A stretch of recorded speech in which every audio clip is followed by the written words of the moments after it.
Ce manuel d'escrime qui est démontré par un moine, qui est lui le maître d'armes, un oblio et une femme. Donc les femmes pratiquent l'escrime de façon sourcée et attestée.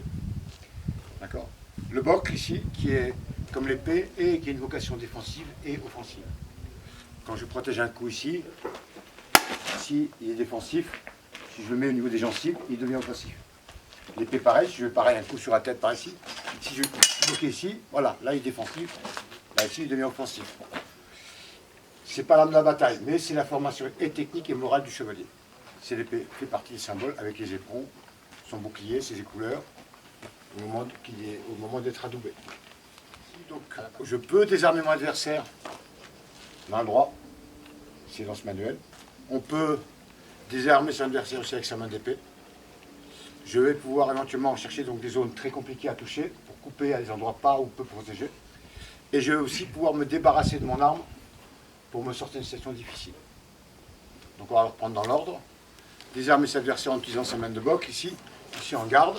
Donc tous ces gardes-là de ces positions sont des positions de garde dans les fondamentaux de cette pratique de l'escrime. On en dénote plusieurs. Une garde haute, ici en bœuf, en charrue, en fou, en barrière, en dame, en reine, en longue queue ou en longue. Et ensuite, on a quelques armes pour masquer éventuellement son départ de coup. Ça, c'est des demi-gardes, des gardes temporaires. Ici, désarmer son adversaire, ici, sur un coup qui va sur le côté ici. Je vais bloquer ici, utiliser l'inertie de mon boc, frapper, couper.